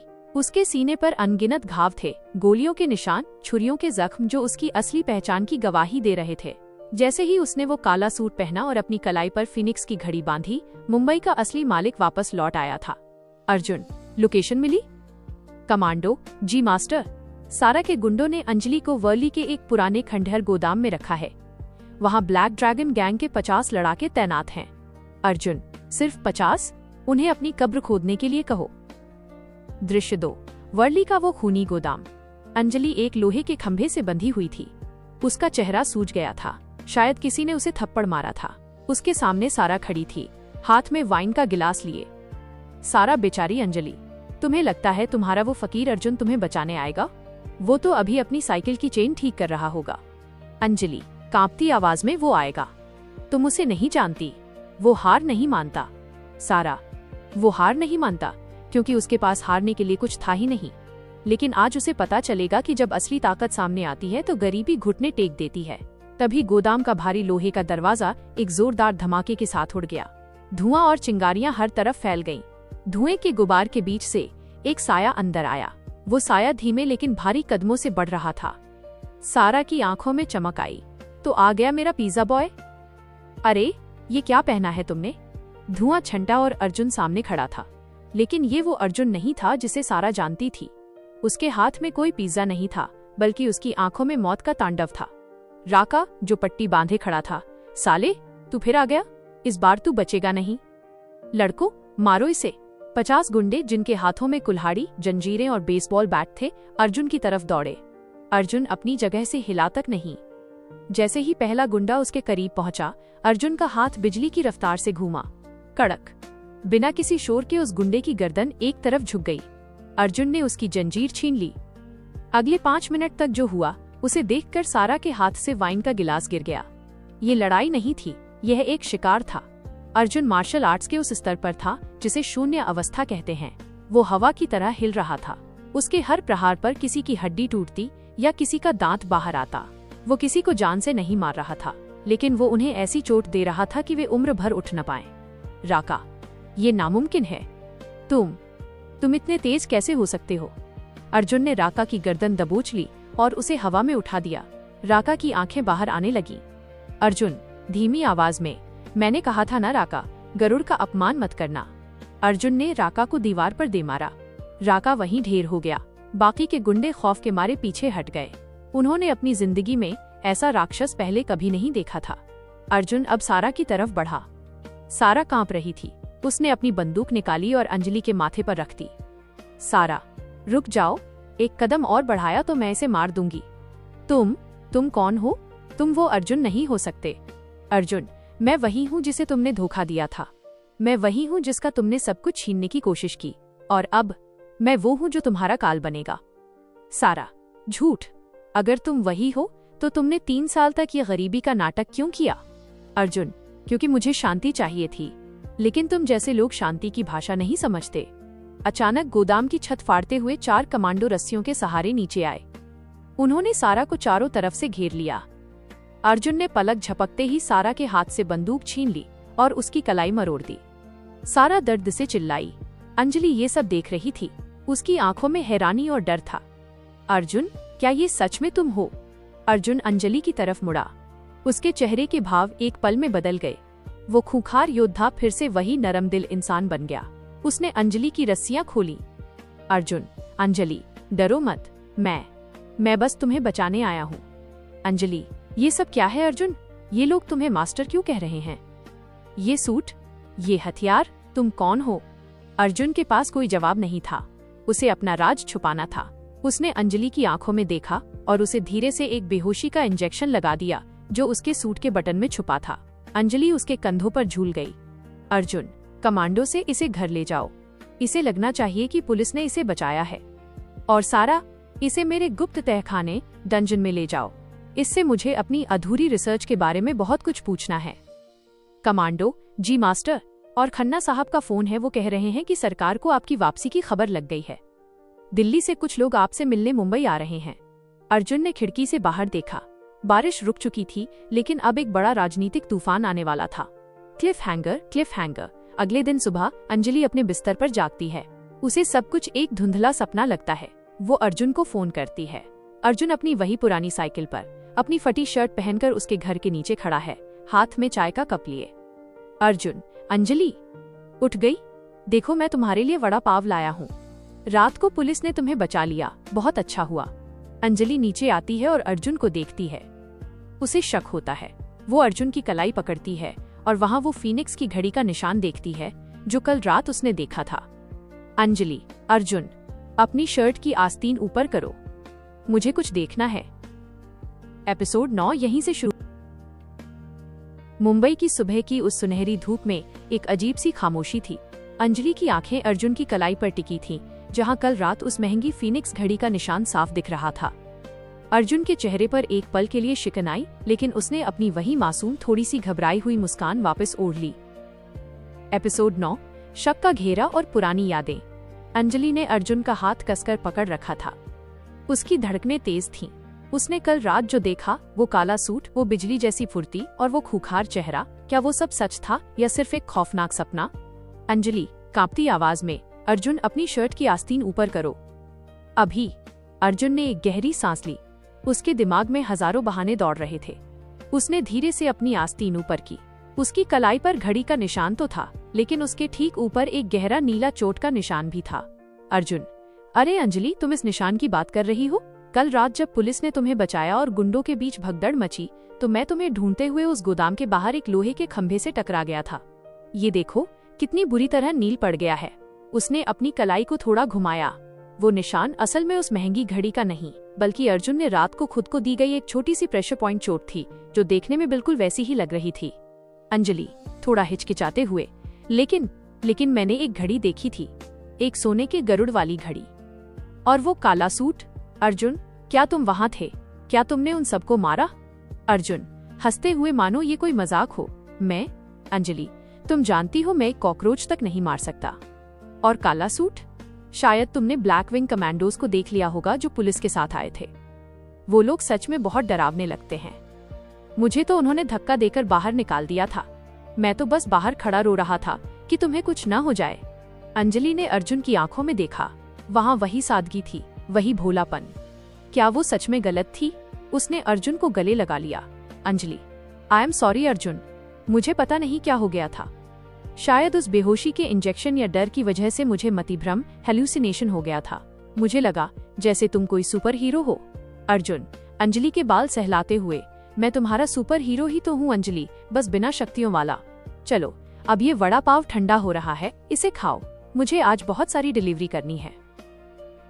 दृश्य 2, फिनिक्स कॉर्पोरेशन का गुप्त हेडक्वार्टर। दोपहर के वक्त जब पूरी दुनिया को लगा कि अर्जुन अपनी साइकिल पर पैडल मार रहा है, वो असल में मुंबई की एक बेहद साधारण दिखने वाली चौल के नीचे बने अल्ट्राटेक हेडक्वार्टर में था। वहाँ का माहौल किसी स्पेस स्टेशन जैसा था। बड़ी बड़ी स्क्रीन्स पर दुनिया भर के शेयर मार्केट और खुफिया जानकारियां फ्लैश हो रही थीं। वहाँ डॉक्टर खन्ना और अमरनाथ खन्ना पहले से ही मौजूद थे। अर्जुन के अंदर आते ही सब खड़े हो गए। अमरनाथ खन्ना, सर, दिल्ली से खबर है, मिनिस्ट्री ऑफ डिफेंस के कुछ अधिकारी मुंबई पहुंच चुके हैं। उन्हें भनक लग गई है कि गॉड ऑफ वॉर वापस आ गया है। वे चाहते हैं कि आप नए नैनो वेपन प्रोजेक्ट की कमान संभालें। अर्जुन, अपनी मेज पर रखे एक पुराने मेडिकल जर्नल को देखते हुए, उन्हें कहो कि गॉड ऑफ वॉर मर चुका है। मैं अब किसी जंग का हिस्सा नहीं बनना चाहता। मेरा पूरा ध्यान अब उस कैंसर क्योर रिसर्च पर है जिसे सारा ने बर्बाद कर दिया था। डॉक्टर खन्ना, लेकिन मास्टर, सारा का क्या? वो हमारे तहखाने में है। वो कुछ नहीं बोल रही, वो सिर्फ एक ही नाम जप रही है, अर्जुन। अर्जुन, उसे बोलने की जरूरत नहीं है। उसे बस ये दिखाओ कि उसकी कंपनी के शेयर 0 हो चुके हैं। उसे उसकी औकात का एहसास कराओ। और हाँ, उस ब्लैक ड्रैगन गैंग का क्या हुआ? ड्राइवर, जो अब एक जासूस के रूप में खड़ा था। सर, राका और उसके गुंडे जेल में हैं, लेकिन उनका असली बॉस किंग कोबरा अभी भी गायब है। सुना है वो बैंकॉक से मुंबई के लिए निकल चुका है। अर्जुन की आंखों में एक चमक आई। किंग कोबरा, वही इंसान जिसने 5 साल पहले अर्जुन के गुरु की हत्या की थी। ये मामला अब सिर्फ अंजलि का नहीं, बल्कि प्रतिशोध, रिवेंज का भी था। दृश्य 3, एक नई मुसीबत माइनस अंजलि का नया ऑफिस। अंजलि को एक बहुत बड़ी कंपनी में डिजाइनर की नौकरी मिली थी। वह बहुत खुश थी। वो नहीं जानती थी कि ये कंपनी असल में अर्जुन की बेनामी कंपनियों में से एक थी। अर्जुन चाहता था कि अंजलि सुरक्षित रहे और उसे कभी पैसों की कमी न हो। लेकिन ऑफिस में पहले ही दिन अंजलि की मुलाकात विक्रम से हुई। विक्रम उस ऑफिस का मैनेजर था और 1 नंबर का अय्याश इंसान। विक्रम, ओहो, तो तुम हो नई डिजाइनर? अंजलि, नाम तो बहुत प्यारा है, पर तुम खुद उससे भी ज्यादा प्यारी हो। मेरे केबिन में आओ, तुम्हें स्पेशल ट्रेनिंग देनी होगी। अंजलि को विक्रम की नजरें पसंद नहीं आईं। सर, मैं अपना काम यहाँ डेस्क पर भी समझ सकती हूँ। विक्रम पास आकर बदतमीजी से, सुनो लड़की, इस शहर में अगर बड़ी नौकरी चाहिए तो बड़े लोगों को खुश करना पड़ता है। सुना है तुम्हारा कोई बॉयफ्रेंड भी है जो खाना पहुँचाता है। छोड़ो उस भिखारी को, मेरे साथ डिनर पर चलो, तुम्हें कार और बंगला दोनों दूंगा। अंजलि का चेहरा गुस्से से लाल हो गया। उसने विक्रम को एक जोरदार थप्पड़ मार दिया। पूरे ऑफिस में सन्नाटा छा गया। विक्रम अपना गाल सहलाते हुए चीखकर, तुम्हारी हिम्मत कैसे हुई? अभी के अभी गेट आउट, और याद रखना, कल तक तुम्हारा वो डिलीवरी बॉय बॉयफ्रेंड अस्पताल में होगा। अंजलि रोते हुए ऑफिस से बाहर निकली। उसने तुरंत अर्जुन को फोन किया। अंजलि, अर्जुन, मुझे घर ले चलो, मुझसे बहुत बड़ी गलती हो गई। अर्जुन, जो उस वक्त एक गुप्त मीटिंग में था, अंजलि की आवाज सुनकर जम गया। उसने अपनी मुट्ठी इतनी जोर से भींची कि हाथ में पकड़ा हुआ कांच का गिलास चूर चूर हो गया। अर्जुन बहुत ही शांत लेकिन डरावनी आवाज में, अंजलि तुम बस बाहर खड़ी रहो, मैं 5 मिनट में पहुंच रहा हूँ। अर्जुन ने फोन रखा और अपने आदमियों की तरफ देखा। विक्रम नाम का एक कचरा है नेक्सस डिजाइन्स में, मुझे उसका हाथ चाहिए जिससे उसने अंजलि को छूने की कोशिश की, और हाँ, वो कंपनी आज शाम तक मेरी होनी चाहिए। Cliff hanger. शाम को विक्रम अपने घर के बाहर खड़ा था, तभी 4 गाड़ियां उसे घेर लेती हैं। अर्जुन अपनी पुरानी साइकिल पर वहां पहुंचता है। विक्रम उसे देखकर हंसता है। अबे ओए, इसी के लिए तूने मुझे थप्पड़ मारा था। अर्जुन अपनी साइकिल से उतरता है और अपनी टोपी उतारता है। उसके चेहरे पर एक ऐसी मुस्कान है जो मौत का पैगाम लग रही है। थप्पड़ उसने मारा था विक्रम, सजा मैं दूंगा। एपिसोड 10 यहीं से शुरू होगा। शाम की धुंधलका मुंबई की गलियों में उतर आया था। नेक्सस डिजाइन्स के आलीशान दफ्तर के बाहर सन्नाटा था, लेकिन हवा में एक भारीपन था। विक्रम अपनी मर्सिडीज के पास खड़ा अपनी लाल हो चुकी गाल सहला रहा था। उसे यकीन नहीं था कि एक मामूली सी लड़की ने उस पर हाथ उठाया। कांच का साम्राज्य और खौफ का साया। विक्रम के चारों तरफ उसके 4 बॉडीगार्ड्स खड़े थे, जो सूट बूट में किसी सजे हुए पुतले जैसे लग रहे थे। तभी दूर से एक पुरानी साइकिल के चेन की चरचराहट सुनाई दी। अर्जुन अपनी वही फटी हुई नीली शर्ट पहने, सिर पर डिलीवरी बॉय वाली टोपी लगाए धीरे धीरे पैडल मारते हुए आ रहा था। विक्रम ठहाका मारते हुए, ओह, तो ये है वो मजनू, अंजलि का वो हीरो जो साइकिल पर अपनी तकदीर लिखता है। अबे ओए, अपनी ये खटारा गाड़ी रोक और घुटनों पर बैठ जा, शायद मैं तुझे जिंदा छोड़ दूं। अर्जुन ने साइकिल रोकी, उसने स्टैंड लगाया और बहुत ही धीमे कदमों से विक्रम की तरफ बढ़ा। उसकी नजरों में ना तो डर था और ना ही गुस्सा, वहाँ सिर्फ एक खालीपन था जो मौत से भी ज्यादा डरावना होता है। अर्जुन, विक्रम, तुमने एक गलती की, तुमने अंजलि का अपमान किया, और दूसरी गलती, तुमने मुझे भिखारी कहा। क्या तुम्हें पता है कि जिस जमीन पर तुम खड़े हो वो किसके इशारे पर घूमती है? विक्रम, क्या बकवास कर रहा है? मारो इसे। 2 बॉडीगार्ड्स अर्जुन की तरफ लपके। अर्जुन अपनी जगह से हटा तक नहीं। जैसे ही पहले गार्ड ने उसका कॉलर पकड़ने की कोशिश की, अर्जुन ने अपना हाथ उसकी कलाई पर रखा। किसी को कुछ दिखाई नहीं दिया, लेकिन एक चटक की आवाज आई। गार्ड की कलाई मुड़ चुकी थी। अर्जुन ने उसे धक्का दिया और वो दूसरे गार्ड से जा टकराया। विक्रम की हंसी रुक गई। उसने अपनी जेब से एक स्विच ब्लेड चाकू निकाला। तू कोई मामूली इंसान नहीं है। कौन है तू? अर्जुन, मैं वो हूँ जो तुम्हें ये बताने आया है कि तुम्हारी कंपनी नेक्सस डिजाइन्स अब इतिहास बन चुकी है। अभी अपना फोन चेक करो। विक्रम का फोन जोर जोर से बजने लगा। उसके पिता का फोन था, जो शहर के बड़े राजनेता थे। विक्रम, हाँ डैड। क्या हुआ? पिता की आवाज फोन पर चीखते हुए। विक्रम, तूने क्या कर दिया? अभी अभी खबर आई है कि हमारी सारी संपत्तियां फ्रीज कर दी गई हैं। फिनिक्स कॉर्पोरेशन ने हमें टेक ओवर कर लिया है। सरकार ने हमारे खिलाफ लुकआउट नोटिस जारी कर दिया है। भाग वहां से। विक्रम के हाथ से फोन गिर गया। उसने पागलपन की स्थिति में चाकू अर्जुन की तरफ चलाया। अर्जुन ने बस एक उंगली से चाकू की धार को रोक लिया। उसके हाथ में एक छोटी सी मेटल की अंगूठी थी जो सुरक्षा के लिए थी। अर्जुन, मैंने कहा था विक्रम, हाथ अंजलि ने उठाया था। सजा मैं दूंगा। अर्जुन ने विक्रम का वही हाथ पकड़ा जिससे उसने अंजलि को छूने की कोशिश की थी। अर्जुन ने धीरे से दबाव डाला। विक्रम की चीखें पूरी गली में गूंज गईं। उसके हाथ की नसें ब्लॉक हो गई थीं, एक ऐसी मेडिकल टेक्निक जिसे अर्जुन के अलावा कोई नहीं जानता था। विक्रम का वो हाथ अब कभी काम नहीं करेगा, लेकिन बाहर से कोई निशान नहीं दिखेगा। तभी अंजलि वहां पहुंची। वो अपनी कैब से उतरी थी और उसे डर था कि अर्जुन मुश्किल में न पड़ जाए। अंजलि, अर्जुन, तुम ठीक हो? क्या हुआ यहाँ? अर्जुन ने तुरंत अपना चेहरा बदला। वो जमीन पर गिर गया जैसे किसी ने उसे धक्का दिया हो। अंजलि, देखो, ये लोग मुझे मार रहे थे। शुक्र है पुलिस की गाड़ी का सायरन सुनाई दिया और ये डर गए। विक्रम जमीन पर तड़प रहा था, लेकिन वो कुछ बोल नहीं पा रहा था क्योंकि उसके गले के एक नर्व को अर्जुन ने सुन कर दिया था। अंजलि ने अर्जुन को उठाया। अंजलि, चलो यहाँ से अर्जुन, ये लोग पागल हैं। और सुनो, मुझे अभी अभी मैसेज आया है कि कंपनी बिक गई है और नए मालिक ने विक्रम को सस्पेंड कर दिया है। भगवान सच में है अर्जुन। अर्जुन मुस्कुराया। हाँ अंजलि, भगवान हमेशा सही लोगों के साथ होता है। दृश्य 2। अंधेरी रात का गुप्त बुलावा। रात के 2 बज रहे थे। अंजलि सो रही थी। अर्जुन अपने कमरे की खिड़की से बाहर निकला। नीचे एक महंगी बुगाटी खड़ी थी। ड्राइवर ने दरवाजा खोला और अर्जुन अंदर बैठ गया। Driver, master king cobra Mumbai के डॉकयार्ड पर उतर चुका है। उसने अपने साथ 10 इंटरनेशनल हॉक्स शूटर्स बुलाए हैं। उसका इरादा कल सुबह होने वाली बिजनेस समिट में फिनिक्स के सीईओ को खत्म करने का है। अर्जुन अपनी काली वर्दी पहनते हुए, उसका निशाना मैं हूँ, लेकिन उसे पता नहीं कि वो शेर की मान में घुस रहा है। कल मैं उस समिट में जाऊंगा, लेकिन एक डिलीवरी बॉय की वर्दी में नहीं। ड्राइवर, तो फिर किस रूप में सर? अर्जुन एक सोने का मास्क निकालते हुए, उस रूप में जिससे पूरी दुनिया डरती है, गॉड ऑफ वॉर। दृश्य 3, द ग्रैंड समिट माइनस सुबह 10 बजे। मुंबई के कन्वेंशन सेंटर में दुनिया के सबसे अमीर लोग जमा थे। कड़े सुरक्षा इंतजाम थे। अंजलि भी वहां अपनी नई कंपनी की तरफ से आई थी। उसे बताया गया था कि आज फीनिक्स कॉर्पोरेशन के असली मालिक पहली बार सबके सामने आएंगे। सबकी नजरें मंच पर थीं। तभी अचानक हॉल की लाइटें गुल हो गईं। अंजलि, क्या हो रहा है? अर्जुन कहाँ है?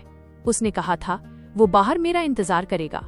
अंधेरे में एक गूंजती हुई आवाज आई, एक ऐसी आवाज जो पहाड़ों के फटने जैसी थी।